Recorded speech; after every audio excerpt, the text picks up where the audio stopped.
শান্তিরক্ষীদের ভূমিকা কি মমতা জানেন কিনা সন্দিহান ভারতের সাবেক পররাষ্ট্রমন্ত্রী শশী থারুর। বাংলাদেশে জাতিসংঘ শান্তিরক্ষী পাঠানোর প্রস্তাব নিয়ে বিতর্কের মুখে পড়েছেন ভারতের পশ্চিমবঙ্গের মুখ্যমন্ত্রী মমতা বন্দ্যোপাধ্যায়।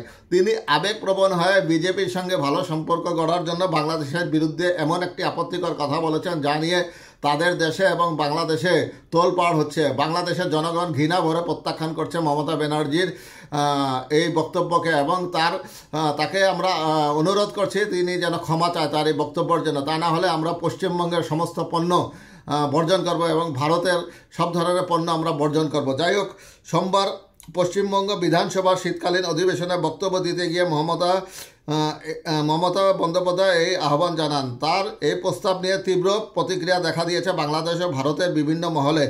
মঙ্গলবার মমতার প্রস্তাবের জবাবে কংগ্রেসের সংসদ সদস্য জাতিসংঘে শান্তিরক্ষা মিশনে দীর্ঘদিন কাজ করা শশী থারুর বলেন, মমতা শান্তিরক্ষীদের ভূমিকা সঠিকভাবে বোঝেন কিনা তা নিয়ে আমি সন্দিহান।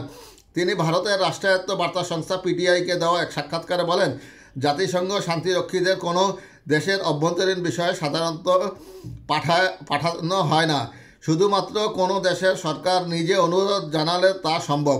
তিনি আরও বলেন, যখন কোনো দেশ পুরোপুরি বিপর্যস্ত হয়ে পড়ে তখনই জাতিসংঘের শান্তিরক্ষীদের মোতায়েন করা হয়, তবে সেই দেশের সরকারকেই জাতিসংঘের কাছে এ বিষয়ে অনুরোধ জানাতে হয়।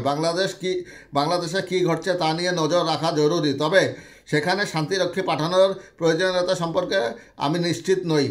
পশ্চিমবঙ্গ বিধানসভায় দেওয়া বক্তব্যে মমতা বলেন, বাংলাদেশের সংখ্যালঘুদের উপর হওয়া আক্রমণের পরিপ্রেক্ষিতে কেন্দ্রীয় সরকারের উচিত জাতিসংঘের মাধ্যমে ওইসব অঞ্চলে শান্তিরক্ষা মোতায়েন করা। একই সঙ্গে তিনি প্রধানমন্ত্রী নরেন্দ্র মোদীকে আহ্বান জানান বাংলাদেশ থেকে নির্যাতিত ভারতীয়দের ফিরিয়ে আনার জন্য পদক্ষেপ নিতে। এছাড়া ভারতের অবস্থান স্পষ্ট করার জন্য পররাষ্ট্রমন্ত্রী এস জয়শঙ্করের কাছে আহ্বান জানান মমতা।